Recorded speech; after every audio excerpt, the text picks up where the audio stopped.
This tutorial explains how to use the unique features of Pundit Live Array Pro when carrying out an area scan for detecting thickness variations. The example I'm going to use is to look for voids between the tunnel inner shell and the waterproofing membrane that separates it from the shotcrete outer layer. Here we can see a tunnel segment between two construction joints. The scanning is carried out along the construction joint, a certain number of rows, and then along the apex of the tunnel, resulting in this typical T-shaped measuring grid. Physically, we move the transducer 80 centimeters between each test location, but on the line scan setting, we recommend using the minimum gap of 5 centimeters so we can see more information on a single screen.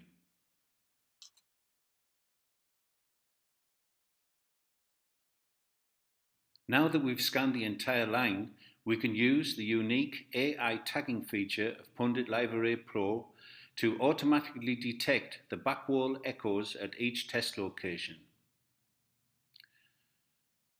Quickly check to see if the tag has been set at the correct position for each location.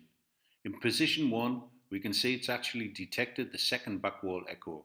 We could delete this, or we can drag it to the correct position, aligning it with the peak of the A-scan. Here we see another one that hasn't been detected. We can enter this manually by tapping on the screen, saving the tag, and then again dragging it to line the cursor with the peak of the A-scan.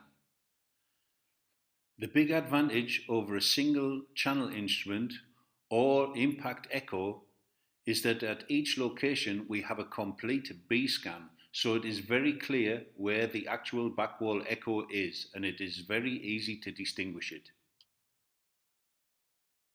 The next step is to calibrate the pulse velocity at a location where the thickness is known. To do this, we simply select the tag at the correct location, enter the actual thickness,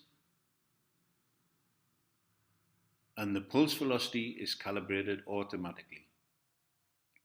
Here we can see the correct pulse velocity. Typically, you would only do this once for each construction joint.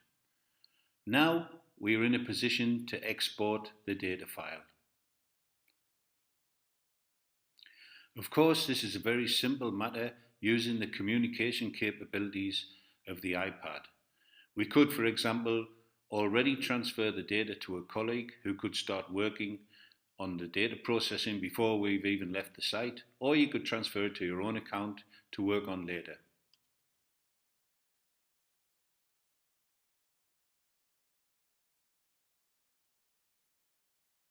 The exported CSV file contains the depth information for each tag. We simply copy this and paste it into our spreadsheet in the correct line position. We fill in the subsequent line positions as we complete each scan, and then use conditional formatting to highlight areas where we may have a problem. It's as simple as that.